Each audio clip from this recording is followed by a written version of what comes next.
So while I was doing the Partition interviews, I didn't realize that the stories of men were very different to the stories of women. While men were talking about rags to riches ki kahaniyan, women were talking about very mundane things yet very very important things like हमारे वहाँ के मेले जो लगते थे, जो वहाँ पे खाने बनाए जाते थे, जो रेसिपीज होती थी, जो folk songs होते थे. I've learned this information via Arjun Dhillon song where he writes that ताही लोग की हीर राम रख देनी तियां दा. Now that Heer is a name जो अब पंजाब के लोग रख ही नहीं रहे अपनी लड़कियों का. They don't want their girls to become Heer because she will somehow bring disgrace to our family's name. These women are writing every week कि अच्छा हम इस पर्दा क्लब में गई, हम इस मेम साहिब से हम मिली. And then there's also this very funny description of this woman from Jalandhar. So she's going for a picnic at Dal Lake. She gets a basket from London, with all that teapot and stuff because she wants to be like a mem sahab. But khane mein kebab hai.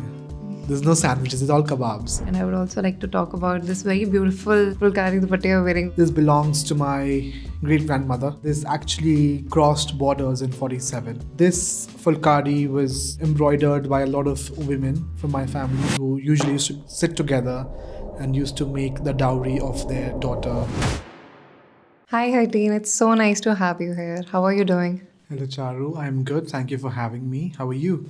I am all good. How is India treating you? How is the literature festival going like? India has been amazing in the last week I've been here, and Jaipur, as always, have been very, very hospitable, very, very kind, very, very nice, and I'm enjoying every moment here.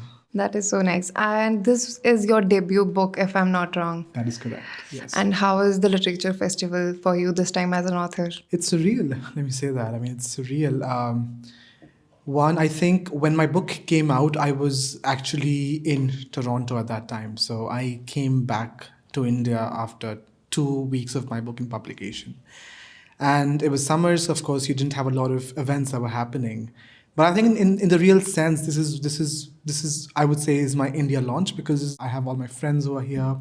I have all my acquaintances who were away this summer here together. So it's been amazing. JLF has been amazing to me.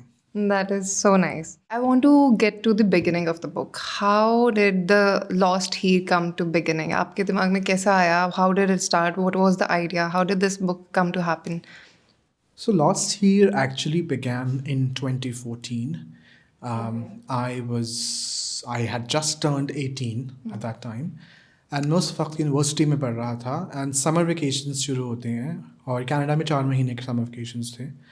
So I came back to India 4 महीने के लिए. And when I came back, I realized that I had lost touch with almost all my friends, school के जो दोस्त थे, because you know how they were all scattered. They were on different places across India. So I came in touch with a senior of mine in school, Gurpriya, and she was like, why don't you volunteer for the 1947 Partition archive?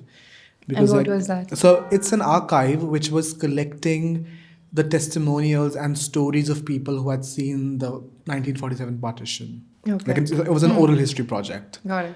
And I was like, let's do it. I didn't think much about it because I had a vague idea that my family were partition refugees, but we never really talked about it. I didn't really know much about my family history in that sense. So मैंने वो करना शुरू कर दिया, and by the time I did my 10th or 11th interview, I realized, this is amazing. I need to continue doing it. So when I went back to Canada, I continued that. In Canada, of course, you have people from all across the world. So you have Pakistanis, you have Bangladeshis and Indians. Yes. So that was the first time I came face to face with the so-called enemies, right? And began to know their side of the story. Yeah. And of course, it also challenges your own beliefs. जो आप समझ के सुन के बड़े होते हो.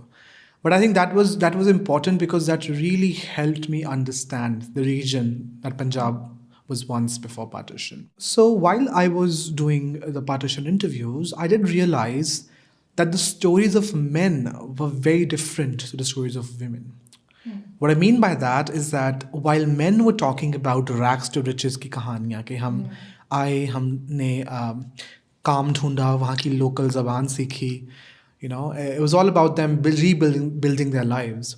Women were talking about very mundane things, yet very, very important things. Things like हमारे वहाँ के मेले जो लगते थे, जो वहाँ पे खाने बनाए जाते थे, जो रेसिपीज़ होती थी, जो फोक सॉन्ग्स होते थे, even something as insignificant as a dialect, जो उपभाषा है वहाँ की, वो भी had an important role, because वो डायलेक्ट भी उस एरिया की सुगंध, उस एरिया की खुशबू को वो आपके सामने लेकर आता है. So I thought that was fascinating. Another thing to me was, after interviewing people for many, many years, I realized, is it fair to look at the entire history of Punjab through that one partition of 1947? तो मैंने कहा इसके beyond क्या देखा जा सकता है. And I realize there's a whole world which has been lost, जिसके बारे में कोई बात नहीं करता. And these women were talking about that lost world. And I thought, okay, I should start sort of documenting that.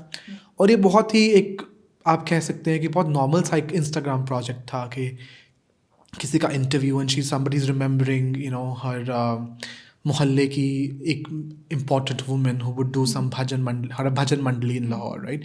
सो उसको document किया and then somebody showing an object they had. वो करते करते आई रियलाइज कि this is something which is not really talked much about in our mainstream history, क्योंकि पंजाब की mainstream history is very very very very masculine ना, क्योंकि it was so called martial province. तो जो औरतों की भी जो कहानियाँ हैं वो मर्दों की ज़ुबानी लिखी जाती हैं, इन द सेंस दैट अगर कोई औरत है तो वो दिखाया जाएगा कि she is a very martial woman, उसने तलवार पकड़ी है, वो घोड़े पे सवार है, But we're neglecting the femininity of Punjab in that process. And I thought that was important to look into कि क्या है जो हम neglect कर रहे हैं. और वहाँ से ये जो एक सिलसिला जो है लॉस्ट हीर प्रोजेक्ट का वो शुरू हुआ.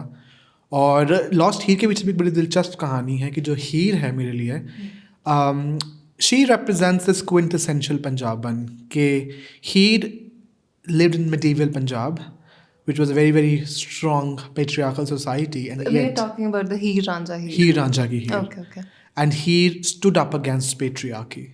Can you tell people about the Heer Ranjha? So Heer Ranjha, I would say, is like the Punjabi Romeo Juliet. It's this very tragic love story of these two people falling in love, and society do not let them be together. Heer is forcibly married.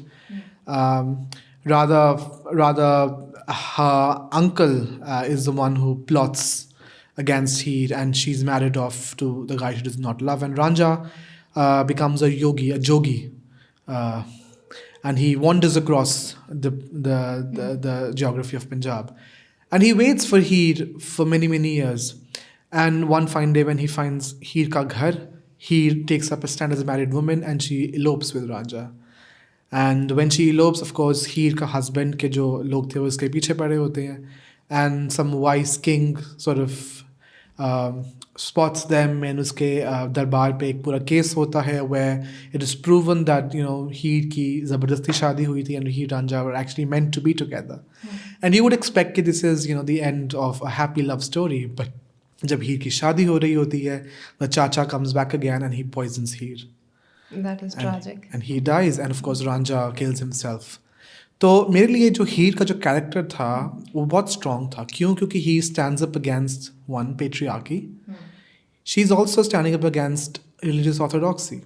क्योंकि there's a whole role of the clergy, the Maulvi in the story of Heer Ranjha, and she's standing up against them.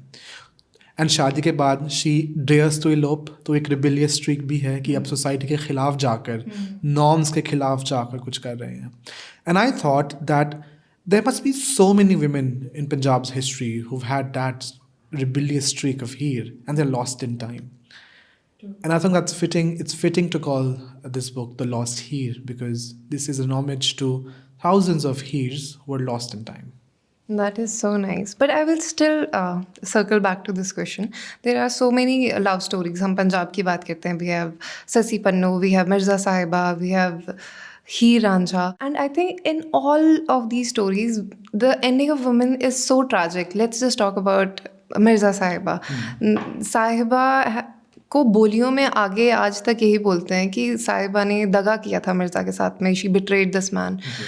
But what was she was just a little girl who was trying to protect his lover boy from his brothers, जिसके मन में मेरे ख्याल से ऐसी बात हो सकती है कि maybe she can just talk his brothers out. वो नहीं चाहती थी for violence to act up there, but it ended up very tragically. But how come it was Heer out of all these people? What does Heer mean to you? I think one of the very technical reasons I took Heer was also because I had to cater to a wider non-Punjabi audience, because Heer Ranjha is something which non-Punjabis also know about, because thanks to Bollywood, you've got thousands of adaptations of that. And I think out of all the Punjabi folklore, Heer Ranjha मेरे लिए बड़ी important इसलिए भी है क्योंकि उसकी geography मेरे लिए बड़ी interesting है. जियोग्राफी इन द सेंस कि उसमें पंजाब की ऑब्वियसली हीर रांझा की एक लव स्टोरी तो है ही, वो एक एंगल है, लेकिन उसमें जो पंजाब का एक सिंक्रेटिक कल्चर था कि Heer is Ranjha Muslims and yet there is this whole एक भक्ति का भी भाव है उस कहानी में. उसमें नाथ जोगियों की भी कहानी है, टिल्ला जोगिया, जहाँ पे रांझा जोगी बन जाता है. तो वो इन अ वे इज़ एक्चुअली पुट्रेइंग कि पंजाब हमेशा से एक बड़ी सिंक्रेटिक सोसाइटी रही है, which was at the crossroads of civilizations. And that was also one of the most important reasons I chose the story of Heer Ranjha out of all the other stories. I've learned this information via Arjun Dillo song where he writes that ताही लोकी हीर राम लिखदे नी तियां दा. Now that Heer is a name जो अब पंजाब के लोग रख ही नहीं रहे अपनी लड़कियों का. They don't want their girls to become Heer because she will somehow bring disgrace to our family's name. And I think that's also true in the sense that abhi se nahi, like if you read into the documents where they talk about the education reform in Punjab in the British era, there are reports where they say how it was frowned upon from families to actually recite the actual हीर रांझा, वारिशा का हीर रांझा गाना भी तो वो बुरा माना जाता था कि उससे लड़कियां सो कॉल्ड बिगड़ जाएंगी, right. So I think it's funny because Heer Ranjha represents this vibrant Punjab का एक vibrant culture को represent करता है for a very long time. And at the same time, reciting Varisha's Heer is still frowned upon or at least used to be frowned upon in very respectable settings. I just want to say that I really loved reading this book. Thank you. Every page just turned so smoothly. There wasn't a point in the book that I felt stuck. And the writing is very beautiful. And the cover is also so beautiful. Let's talk about the cover first. Do you want to tell who is this lady? Yes. So the lady is actually unknown. We do not know who she is. And I like to call her the Punjabi Mona Lisa for the very same reason that she's unknown. And yet she has these very captivating eyes. There's a very interesting story about this painting. And first of all, this painting is in the Victoria Albert Museum in London. And it's hidden in a corner. But what is interesting about this painting is that in the 1880s, Britain decided to do a very big arts and crafts fair in London. And they asked their empire to send specimens of their art to London to display.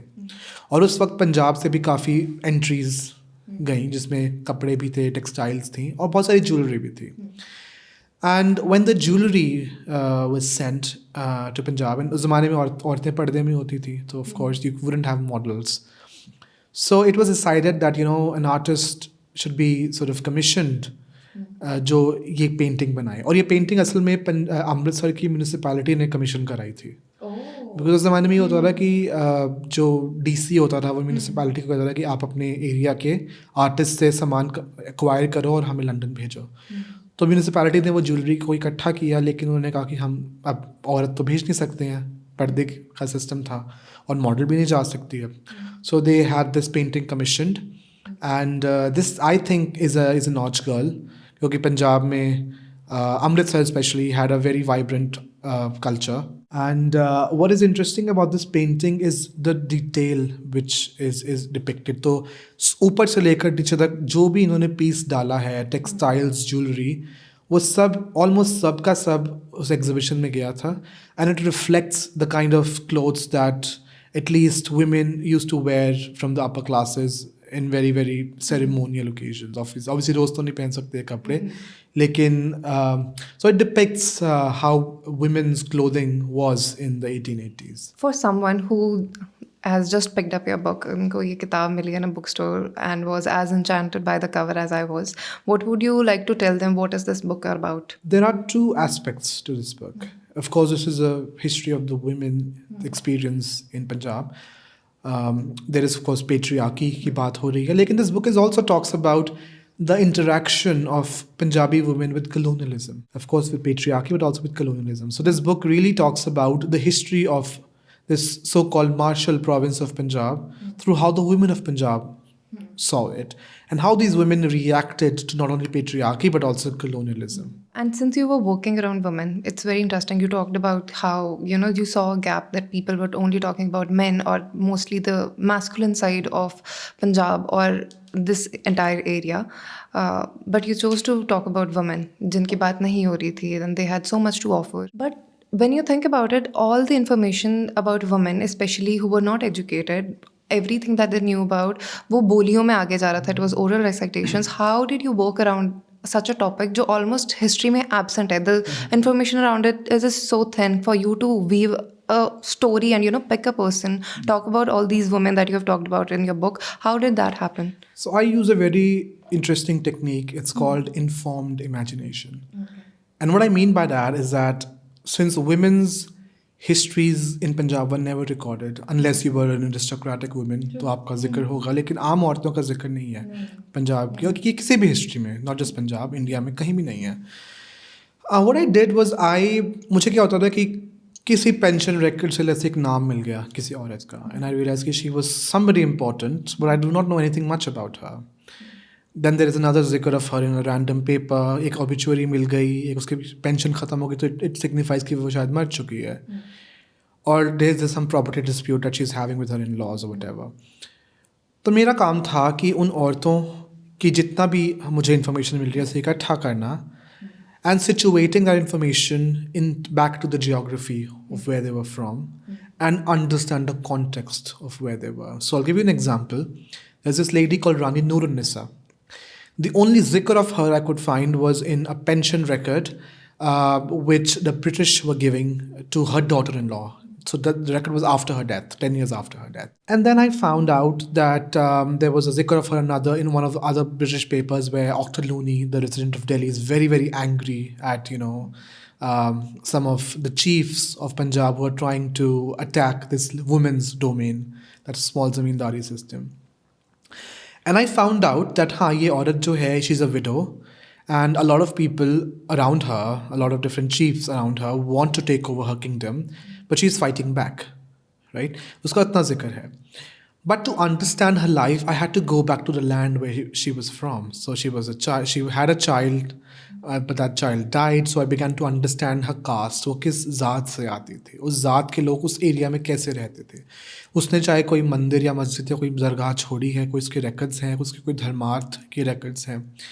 फिर उन area के folk songs क्या है, क्या उन folk songs में उसकी ज़िंदगी रिफ्लेक्ट होती है क्योंकि शी वाज समबडी इम्पॉर्टेंट. तो ऐसे करके नूर-उन-निसा की एक ज़िंदगी मेरे सामने आई कि वो एक राजपूत औरत थी whose ancestors had converted to Islam in the 11th century, and she was at a crossroads of this syncretic existence of Punjab कि एक राजपूत मुसलमान औरत who was proud of her Suryavanshi lineage had purohits at the wedding, but it was called Rani Nur-un-Nisa, not Begum Nur-un-Nisa, because she was proud of her Rajput ancestry, but she was also a Muslim.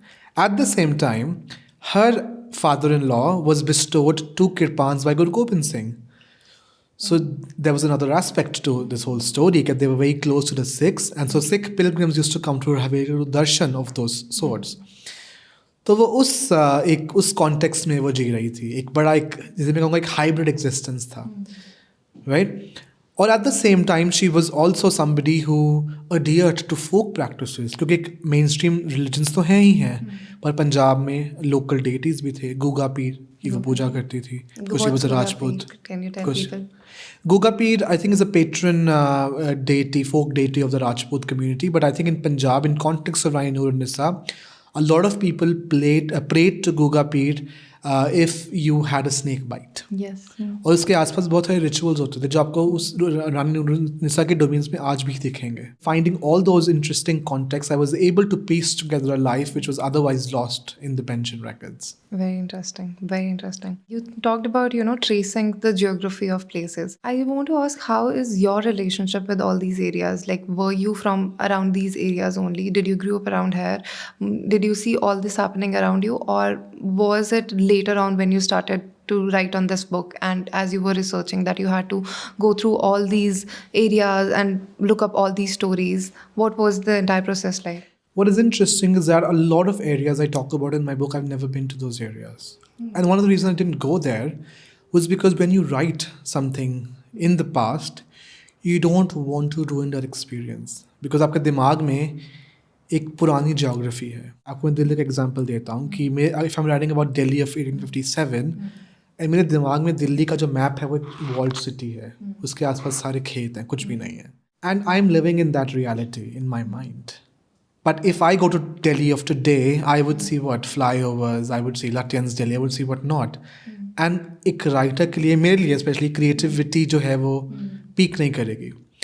तो इसलिए I avoided a lot of places when I was writing, but I did visit a lot of places once I finished my book. For me, one of the most interesting places was the river Satluj. So अगर आप लुधियाना से जलंधर जाते हैं ना, तो एक railway का पुल आता है और उसके नीचे सतलुज है.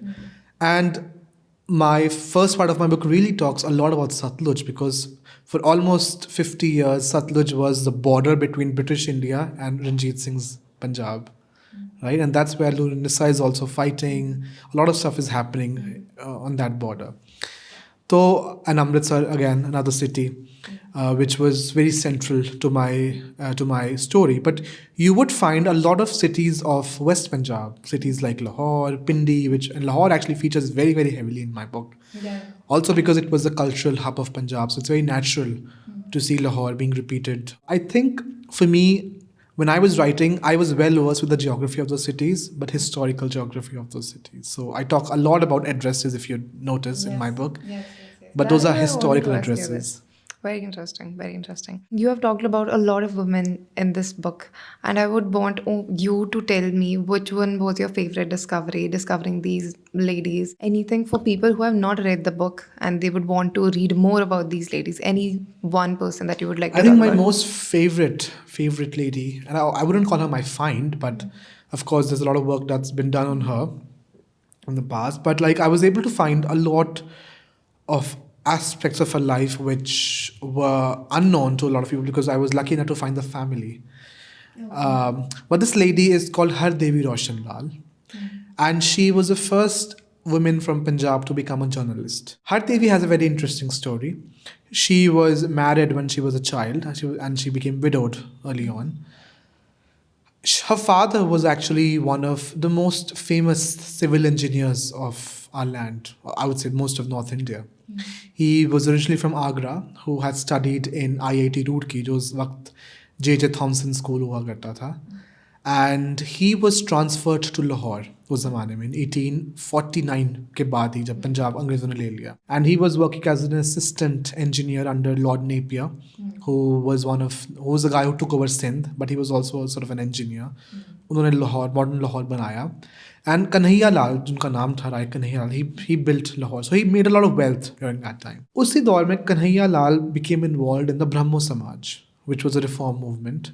A lot of Bengalis were moving to Punjab because the land has been annexed, so the government needed Babu class for clerical services. तो उसके साथ Brahmo Samaj Punjab में आता है. And a lot of young people from Punjab are influenced by this reform movement.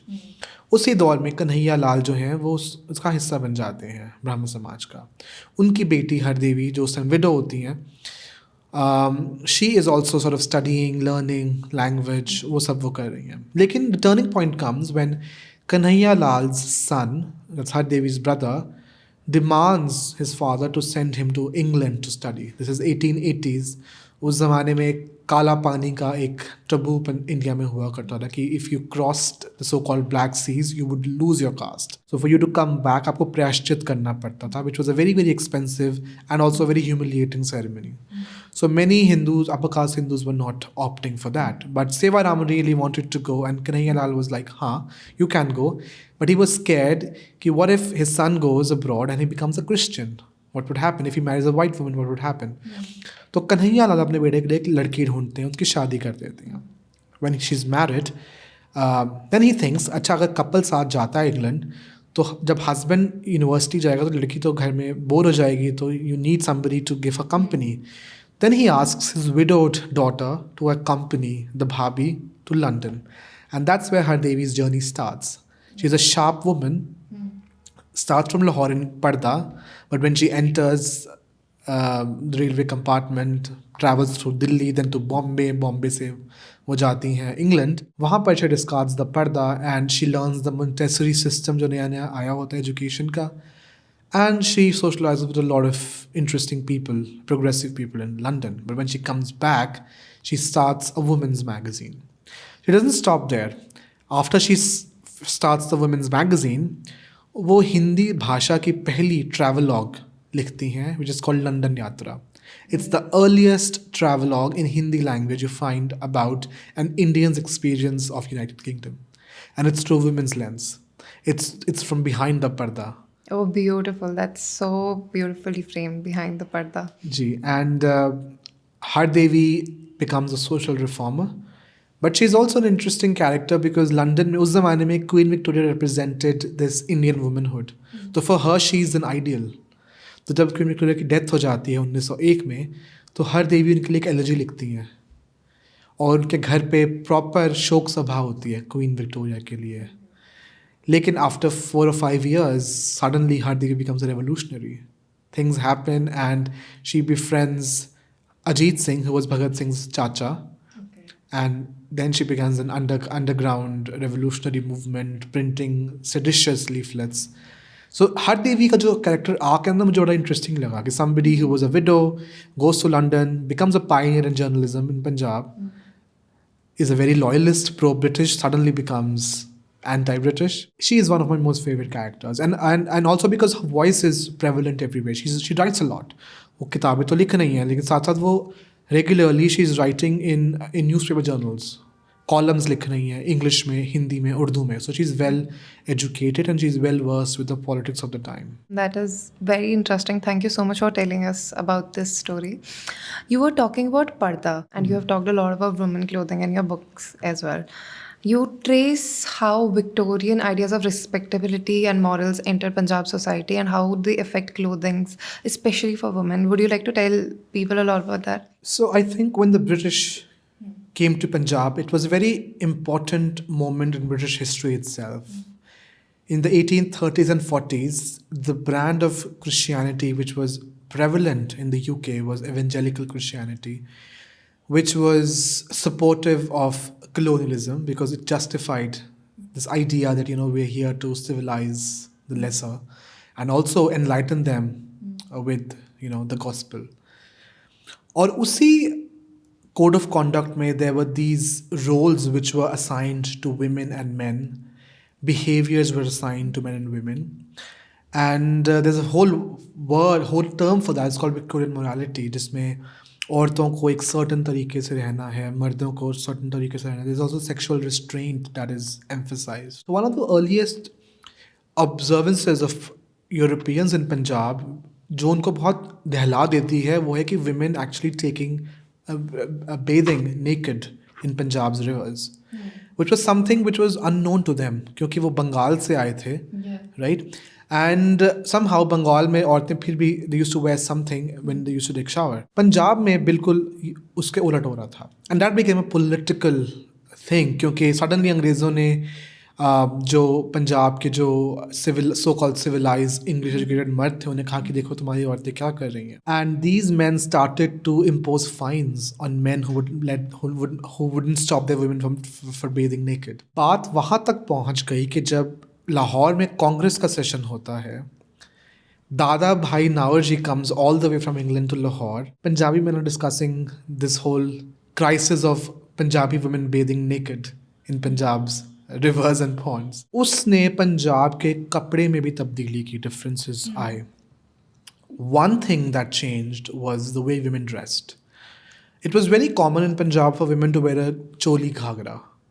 Especially working women wore a choli ghagra. And Punjabi choli was seen to be a very sort of vulgar dress by the British and also the new brand of reformist Punjabis who were English educated, who wanted their women to cover up like European women. तो उन लोगों ने चोली के खिलाफ एक पूरा मुहिम चला दी कि हमने चोली नहीं पहननी, अब सलवार पहनो. उसका फ़र्क आया. दूसरी बात ये थी, there was a whole onslaught on ornaments. There was this succession of articles in literature, especially from the 1880s, which were printed, which were anti-jewelry. I mean, they were playing to the European tropes against Indians कि जो Indian औरतें हैं वो jewelry ज़्यादा पहनती हैं तो वो अनपढ़ हैं. So the men said कि अब jewelry नहीं पहनी, you gotta be simple. You should not wear heavy jewelry. So उससे a lot of these jewels also sort of disappeared. Different kinds of jewels disappeared. Dresses became simpler. Then, of course, there was also an adaptation of European elements in Indian dress, collars, cuffs, blouses. ये सब उसमें आए. And somehow, interestingly, by the 1920s, हम समझते हैं कि जो औरतें अब पहनती हैं, that was a standard Punjabi dress for eternity, but that's not the case, because if you look at older miniatures from the 1840s, 50s, you cannot recognize the dress. And it's funny, I find a lot of people getting offended on Twitter when they see these old miniatures and this is not Punjabi culture. But I mean, it has been around for centuries. It only changed very, very recently with the rise of reform in Punjab. Textiles also carry so much memory in your book. We are tracing a piece of clothing being passed down by generation to generation. You've talked about this in your book, and I would also like to talk about this very beautiful Phulkari Dupatta. Phulkari Dupatta, yes. The Phulkari Dupatta you're wearing. Would you like to tell people about this? Absolutely. This belongs to my great-grandmother. And this actually crossed borders in 47. What is interesting to me is that this Phulkari was I believe, was embroidered by a lot of women from my family who usually used to sit together and used to make the dowry of their daughter. Yes. Right? Phulkari For was years. initially, I think, only made when the girl was getting married. Yes. Yes. And people used to make like multiple Phulkaris. So you used to like 40 Phulkaris, 50 Phulkaris. Of course, you had to prep from the day the girl is born. So this is one of the Phulkaris which ended up in my great-grandmother's trunk when they were fleeing to India during Partition. And after Partition, somehow it remained with my grandmother. It was used in every wedding possible in the whole Khandan because, of course, a lot of heirloom was left behind. So this was the only Phulkari that was with the family. So any relative who had a wedding in their houses would borrow this Phulkari from my grandmother. It passed down to me by my grandmother when I had finished my final draft of the book.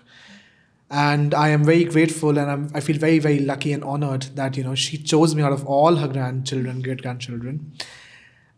So the reason I wanted to wear it because, I wanted to honor her memory because she passed away just a few months before the book actually was I'm out. so sorry. Yeah. But that is so sweet. But as you said, like the Phulkari or any textile for that matter carries so many stories. Imagine the number of women who would have touched this. Yeah. Imagine the stories that they were telling each other when they were embroidering. Those stories are not recorded anywhere. Exactly. And yet you can see them in the little fibers, little stitches of the Phulkari. Exactly. Especially with women. I was so impressed. सारी आपकी बातें सब बोलियों में है, सारे गानों में है, and for you to trace down all these things, it's very impressive. Also, you talk about your grandmother a lot. How were things at home? Did you get to introduce to partition and all these things around in your household, and how was that experience? How did you perceive that thing that you were getting told by your grandparents? I think when I was young, and I grew up in Delhi, and as you know, Delhi is a very there are lots of refugee families who live there. And मेरी class में almost सभी बच्चे were partition refugees के grandchildren. So this thing that हम पाकिस्तान से आए थे was something which was common. It was common conversation for us. But we didn't think much about it growing up. हमने कहा हाँ आए थे ठीक है ख़त्म कहानी. Didn't really think much about it. But I think when I began to record survivors of partition, तब मैंने इसको seriously लेना शुरू किया, and that was the first time my nani actually began to talk about it in detail. She said she had never talked about partition with anybody in the last 65 years. And it was only now that she was opening up. And I'm grateful that I was able to do it because I know a lot of my friends who don't even know where their families came from. Because they never asked, right? So it got lost. So I think it did help. And when Nana did help me in sort of understanding this lost world before 47, because she, of course, had a lot of context to a lot of things which I was encountering in the archives and I couldn't understand. So yeah, it was a great help. And also I learned a lot of things. I learned things like every festival had a different recipe in Punjab. It's unlike today where you just have like a handful of stereotypical Punjabi recipes like butter chicken, right? So things like chawal ke laddu, which was made during a certain sawan ka din, or like जब सावन होता था तो खीर पूड़े बनते थे, things like that, which no one follows in my family anymore. So that was interesting to know. We were talking about women in public life. And you've also written about the role of Punjabi women who were working outside homes. They were not just women who were, building textiles and, working around food. They were actual women who were working outside their houses. They were revolutionaries. What do you think about the role of Punjabi women during the independence movement? The term I used for a lot of early Punjabi independence activists is they were letterboxes of sedition. The reason I use this term is because one of the first anti-British movement to occur in Punjab after 1857 was the Kuka Rebellion of 1870, where somehow somebody said that, Sikh Raj is going to come back in 1871, and suddenly एक पूरा anti-British माहौल लुधियाने में हो जाता है. And अंग्रेज़ों के आने से पहले पंजाब में बीफ खाने का रिवाज नहीं था. The Brits loved their steak, so they brought a lot of butcher houses in Punjab. बहुत सारे butcher houses खुले जहाँ पे गौ हत्या होती थी. And one of the flashpoints of this rebellion was in Amritsar, where there were rumors that, the flesh of cow is seen in the Saror of Golden Temple, because जब चील आती है, जब चील कारकस उठाती है, तो उससे वो गिर गया, and somebody found it in the holy complex. And वहाँ से ये एक movement शुरू होती है, which began as an anti cow slaughter movement, but it turns very anti-British because the only consumers of beef were the British in Punjab. And Kuka rebellion is a very, very violent rebellion, क्योंकि उसमें they were like कि हम तो मार देंगे सबको. And they also had these ideas कि एक राज आने वाला है, the already second coming of Christ, उस तरह का एक वो movement हो गया था उस ज़माने में. बहुत सारे rumors फैल रहे थे. And the British were at high alert because बिल्कुल 10-12 साल पहले mutiny हुई थी 57 की, so they were on high alert. The women who were a part of that were very steadfast. They were women who were ready to pick up arms and fight the British. So I talk about 2 or 3 women in my book. There weren't many women. Of course, they're lost in history. उनका नाम नहीं है, but 2 औरतों के नाम हैं. And these women spent a couple of years in jail. One of them was actually was under house arrest. She was not allowed to leave her village, and yet she escapes one fine night. और वो भाग जाती है, and she's away for a couple of years. So इन औरतों का काम क्या होता था? A lot of these so-called passive women were basically letterboxes of tradition because they were in Parda. No male officer could interrogate or check them. So they would transfer seditious leaflets across the villages, across the lines. While men were being intercepted, while men were being arrested, a lot of these respectable looking women who were in like Parda would carry some, seditious things. And a few years later, or at least 30 years later, जब गदर movement होती है, तो यही औरतें जो होती हैं, ये बम बनाने के जो यंत्र है वो स्मगल कर रही होती हैं. 30s में जाकर जो औरतें होती हैं भगत सिंह के दौर में, women are much more active now. औरतें अब बम बना भी रही हैं, बम फोड़ भी रही हैं. Women are also learning how to use the pistol, how to fire arms. Women have been active in the revolutionary movement, but they've also been active in the other side of the freedom movement, which is like Gandhi's movement. क्योंकि सारी औरतें arms नहीं उठा रही थी. There were also women who believed कि अगर independence हमने attain करनी है तो हमें दिमाग से करना पड़ेगा. अगर हम आज चीज़ को मार देंगे, हम 30 साल जेल में हैं, तब कुछ नहीं कर सकते हो. तो एक दूसरा जो दल था वो समझता था कि हमें आर्म्स नहीं उठाने चाहिए, हमें नेगोशिएट करना चाहिए, हमें धरने करने चाहिए, हमें पिकेटिंग करनी चाहिए, हमें फॉरेन क्लोथ का बहिष्कार करना चाहिए. वो एक अदर साइड थी. ये भी औरतें जेल में रहती हैं, इनकी भी कहानियाँ हैं कि these women had a separate cell called the Lahore female cell, जहाँ पर पूरे नॉर्थ इंडिया से औरतें इकट्ठी हो रही हैं. बिकॉज नॉर्थ इंडिया की जोन में लाहौर में वो सेल था. So you have women coming together, वो अपनी साड़ियों को काट के ट्राई कलर बना रही हैं, और जब जेलर्स होता है तो लाहौर के ऊपर वो झंडा लहराती हैं.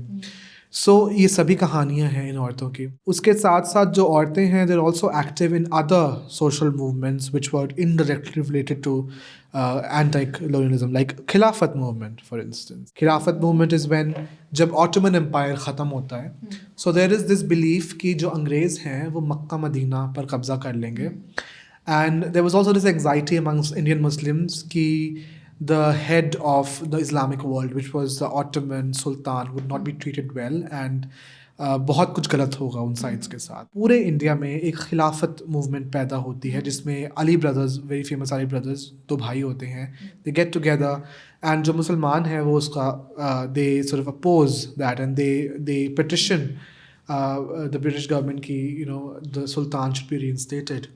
तो उसमें Gandhi also joins, because Gandhi sees की हमारे एक कॉमन ग्राउंड है. अगर if I join the Muslims, it's an anti British movement. तो उसमें भी औरतें बहुत बहुत हमें दिखती हैं. At the same time you have women also active in the Akali movement. Akali movement is also happening in the 20s, जहाँ पर the Sikh Gurdwaras are controlled by Mahants, who are basically British puppets. So these are Mahants are basically people who are hereditary owners of Gurdwaras. Let's say एक बंदा है जिसको रंजीत सिंह ने उस गुरुद्वारे का केयरटेकर बनाया, एंड वो एक हेरिडिटरी एक चीज़ सिलसिला चला, and these people became corrupt over the years. And because they were very rich, they had access to lands, temple grants, they became very pro-British, which is natural. They had to protect their interests. But these Mahants became very notorious, and Gandhi also joined the Akalis because he also saw it as, you know, an anti-British movement. तो इस इन मोर्चों में भी औरतों का एक योगदान था. You also see a lot of interesting moments जहाँ पे you have Akalis, Khilafatists, Swadeshis getting together, you know, अपना एक common platform में औरतें आती हैं. And these women are also, I would say, champions of Hindu-Muslim security, because 20s, as you know, was also not a very good decade in terms of communal relations. Punjab उसमें उस decade में बहुत rights हो रहे हैं, बहुत लोग मर रहे हैं, और औरतें वो कह रही हैं कि हमें, you know, Hindu Muslim unity जो है कायम रखनी है. But do you think there were any political movements run by women post-colonialism, as you have talked about in the book as well? Before the British took over, I don't think so. If there was any, it might be something that had to do with court politics, जो ज़नाना में होती होंगी. What's that? So basically, you know how in palaces you had a zanana, which is like women's only domain. Okay. हमें लगता है कि शायद zanana is basically जहाँ पे औरतें बंद हैं, but zananas were very strong political spaces जहाँ पे औरतें decision making करती थी. The king's mother, the bahus, the wives, so they are plotting कि क्या करना है. And zananas were actually very important spaces for political process in the court culture. तो अगर वहाँ पे कुछ होता होगा तो होता होगा, लेकिन we don't find any evidence of any organized people's women's movement.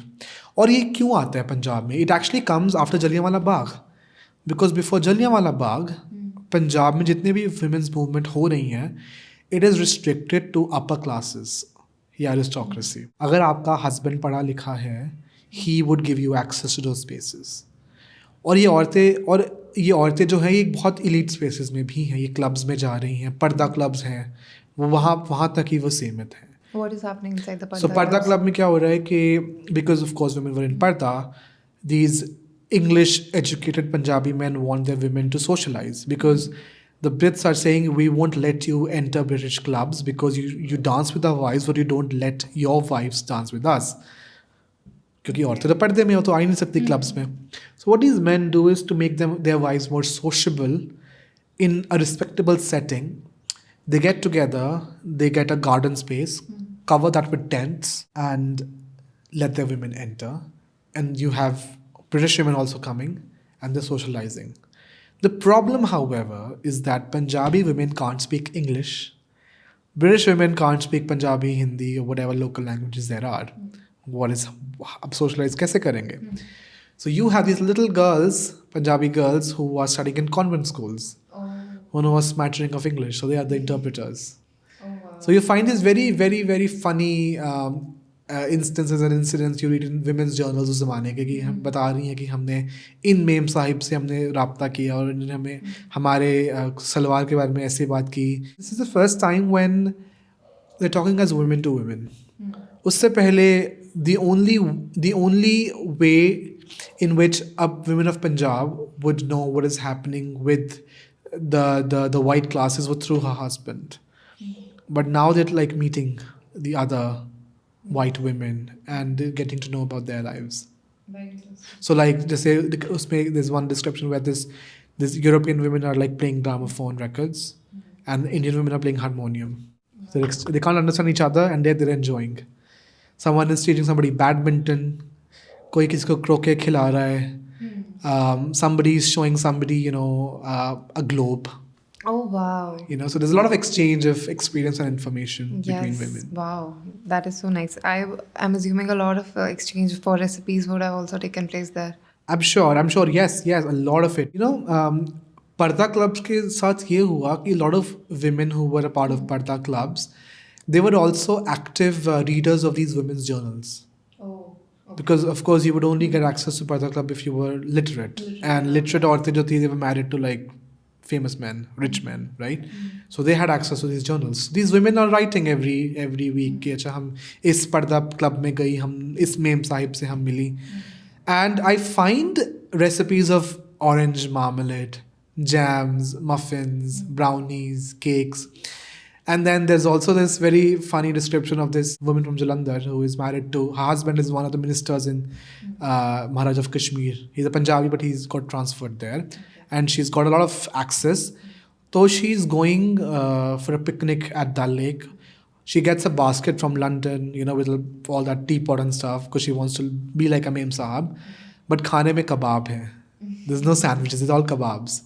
There's a beautiful intermingling of cultures. Then there's also this description of women, trying to curl their hair. Oh, wow. Because they're seeing these flappers after First World War. So they're trying to curl their hair. And then, of course, women trying to wear sari. Because sari was something which, the Parsi women were wearing only at that time. So if you knew how to wear a sari, you were like, the classy girl in the neighborhood. So they're teaching each other how to drape a sari. Oh, wow, that is so beautiful. And also, interestingly, इसका एक और aspect ये भी है कि they're having new experiences. But then there's also the rise of our modern ideas of nationalism.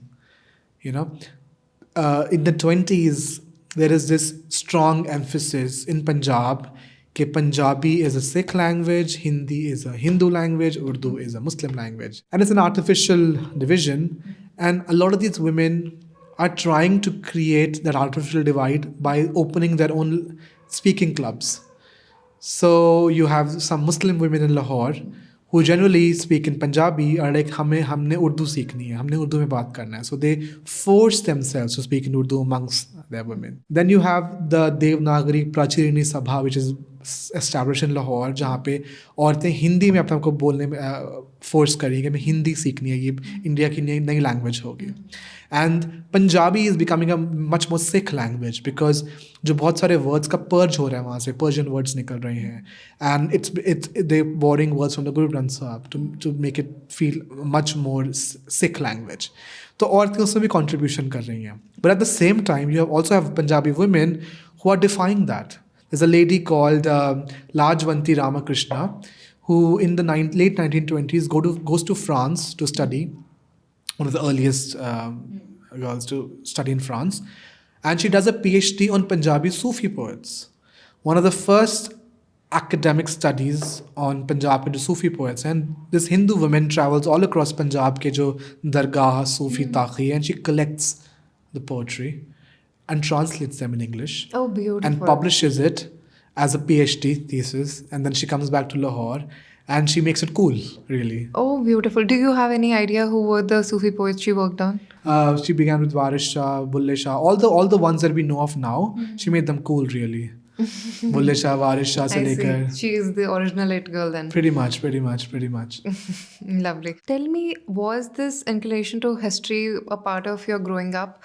Or how did you end up here? What kind of books were you reading when you grew up? Well, I have been fascinated by history ever since I was a child because I grew up in Delhi and Delhi is surrounded by You're surrounded by tombs and what not, ruins and ruins. आप घर से निकलो 1 kilometre का कोई दरगाह होती है या कुछ होता है, you know. So, but I remember as a child I was fascinated by 1857. Okay. I had read about it something and I remember 2007 में ना we were observing 150th anniversary of 1857.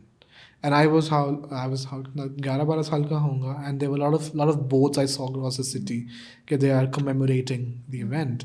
And उसके बाद मैंने स्कूल में पढ़ा and I sort of went to walks, देखा था ये कश्मीरी गेट है ये, तो वो इंटरेस्ट हमेशा से था हिस्ट्री के लिए, बिकॉज हिस्ट्री आपके आसपास थी हमेशा से.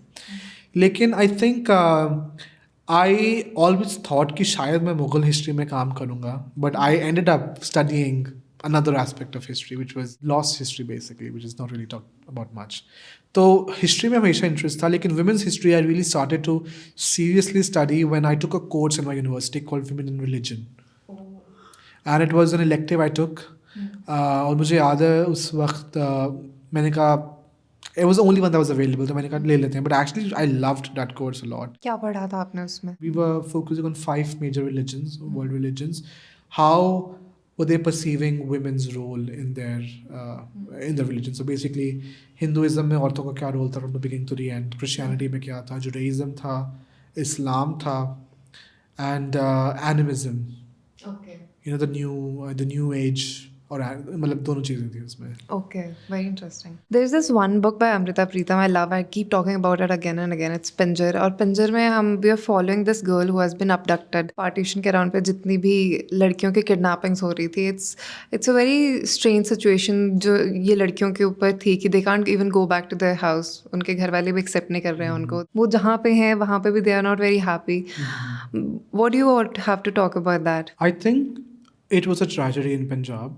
Even before partition, it was very common for families to abduct women, बदला लेने के लिए. And बदला जो होता था ना, वो generational होता था कि आपने 3 पुश्तों पहले हमारी किसी औरत के साथ किया था, तो we would avenge that. And जब partition हुआ, तो of course you had a series of abductions that was happening. And it was a crisis situation for a lot of women workers in Punjab on both sides, because partition के बाद a lot of women had to be recovered from their abductors. And उस operation के लिए you needed women workers. So imagine कि Punjab is still grappling with the violence, and you have some brave women who are going from village to village looking for these abducted women. And there were moments when the abductors were also armed. So you had to sort of figure out how to, you know, get these women out. Amrita Pritam की एक बहुत मशहूर poem भी है ना कि आज आँखां वारिस शानो, जो पढ़ी जाती है. For me, I think it's a very very important poem.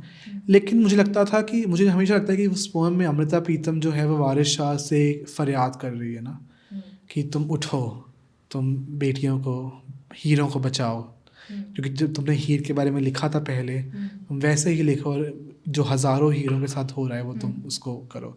वो एक उनका नज़रिया है, उनका एक्सपीरियंस है, उन्होंने पार्टीशन देखी. लेकिन I found a very interesting poem जो बिल्कुल उसके बरक्स है, बिल्कुल उसके ऑपोजिट है, जो एक और औरत ने लिखी, who was also a partition refugee. Her name was Gurbachan Kaur Mann. And when I read her poem, in true sense it was something जो आज की फेमिनिस्ट जिस तरह से बात करती हैं, यू नो, कि औरतों के एजेंसी के बारे में बात कर रही हैं. गुरबचन कौर कह रही हैं कि देखो, इन मर्दों ने हमारे साथ ज़्यादती की, they threw us like a mango seed, कि हमें यूज़ किया और हमें फेंक दिया, हमें जानवरों की तरह ट्रीट किया गया. तो वो कहती है, वो फरियाद नहीं कर रही है, वो कहती है कि औरतों तुम खड़ी हो, तुम्हारी इज्जत तुम्हारे अपने हाथ में है. और वो कहती है कि तुम तलवार उठाओ, मर्दों को मारो. So she goes there. वो कहती है, औरतों को कह रही है तुम मर्दों को मारो, अपनी इज्जत को खुद बचाओ, you can't trust the man. वो कहती हैं, दिस क्रूअल टेम्पेस्ट, ये ट्रांसलेशन है, this cruel Tempest, they, the men, threw you out of the house, sold you like animals, discarded you like a mango seed. By suffocating you, by dishonoring you, they showed off their courage by stripping you naked. Listen, my dear girlfriend, do not slack. Look, your own dignity has been reduced to ashes. These men would fight daily abduct you daily, and will strip you again. You are surrounded by scoundrels. Don't sit crying. Stand up. Show your courage. Spill blood for your own honor. Stop shying and asking for support. Rise up on your feet. Do not wait. And then she further says, the beautiful heaven like land of five rivers was looted selfishly. One's heart pains every time one thinks about how this bond of love was broken. The thread was broken and the pearls were scattered and humanity ceased. O woman, kill every evil man who snatched your honor. O mother of the Bar is a region in Punjab, mend the thread and put the pearls back. Oh, beautiful. So she's asking women to avenge जो उनके साथ हुआ है. और मुझे इसमें दुर्गा का जो एक वो है ना एक एलिमेंट कि जो औरत के अंदर जो एक दुर्गा एक देवी का जो रूप है वो उसमें जाहिर होता है. आप इसमें बहुत ऐसा क्लियरली देख सकते हैं of you know how the traditional feminine has been expected to be एक शांत औरत मीक विद ग्रेस जो यस एग्जैक्टली. और आपके पास में वहीं पैरेलल्स में you have these women who are you know showing you this side of the history, which is very, very interesting. ये बहुत खूबसूरत है कविता. I'll check this out. Do you have any book recommendations for people? Anything that you have loved over the years? Need not to be history. Anything that you enjoy reading? I think I've always been reading non-fiction, but the one book that really changed my life, which really led me to work on this book, is a book by Margaret Macmillan. It's called Women of the Raj. Okay. It's an amazing book because जैसे मैंने पंजाब की औरतों में काम किया है to like get that lost history, Margaret talks about the other side. She talks about the European experience. Okay. कि जो यूरोपियन औरतें जो इंडिया में आ रही हैं वो क्या एक्सपीरियंस कर रही थी, how they seeing the world around them, you know, because यहाँ पे एक पावर डायनामिक्स बदल जाता है ना, because they are the ones who colonising. Yes. But उसमें भी एक वैरायटी है. औरतें obviously there are women who are wives of civil servants, but there are also missionaries who are not here to rule you, but they're here to transform your heart, you know. But then you also have revolutionaries. You have women who believe that Britain is doing terrible in India, and they are here to join the independence movement. Women like Madeline Slade, who became Meera Ben, Gandhi's disciple. Or Freda Bedi, Kabir Bedi's mother, who was from London, and she becomes, you know, a leftist writer in Lahore, and then of course she joins.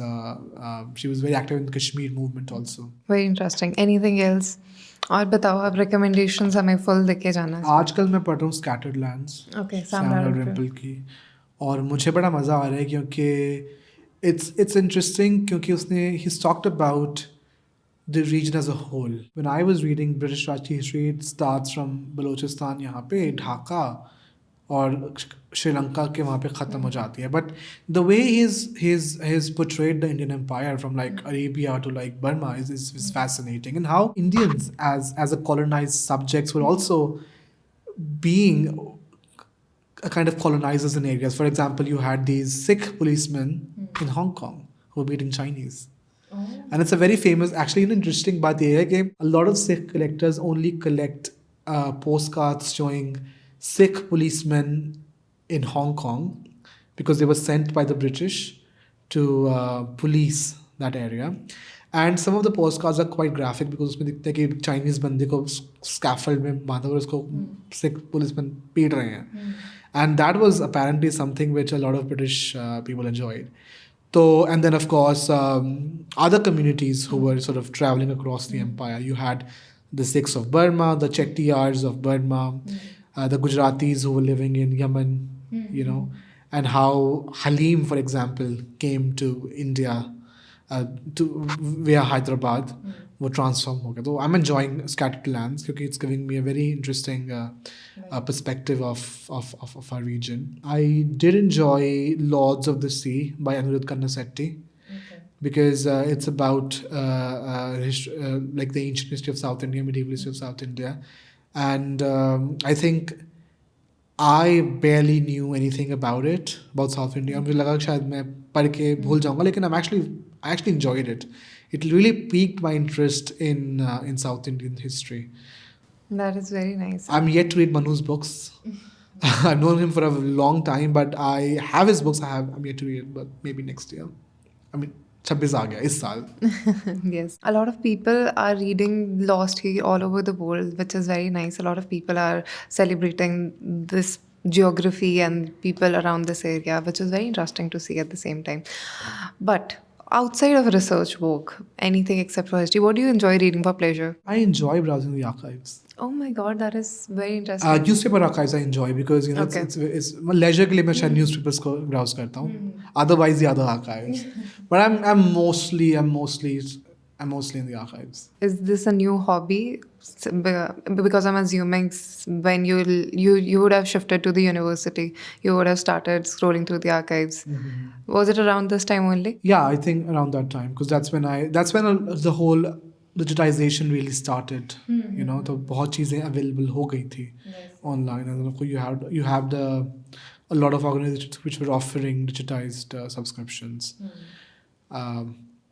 But yeah, I think I should actually pick up a fiction. मेरा plan है इस साल का I should read a fiction because I haven't read fiction in many years. Tell me, what sort of fiction do you enjoy? I haven't read fiction since 2010. Oh God. So it's been many years. So I should pick a fiction and maybe. Okay. Do you have any recommendations for me for fiction? And fiction. Do you want to go for the classics or do you want to go for the Classics तो मैंने बचपन में बहुत पढ़े हैं. कुछ नया fiction हो. Just start from Arundhati Roy. Yes. Kiran Desai. Kiran Desai, of course. Amitav Ghosh. Yes, Amitav Ghosh is lovely. Yeah. Start with the Glass Palace, Amitav Ghosh. It's a very beautiful book. And anything by Arundhati Roy, I love her. I haven't read much of Kiran Desai. I'm really looking to read her this year. But yes, very interesting. Thank you for coming, Harleen. It was so nice to have you here. I really enjoyed this conversation. Thank you so much, Charu, for this wonderful discussion. I had a wonderful session with you. Please follow and subscribe Kitaabi Cabins and check out their YouTube channel for more wonderful content. Thank you so much.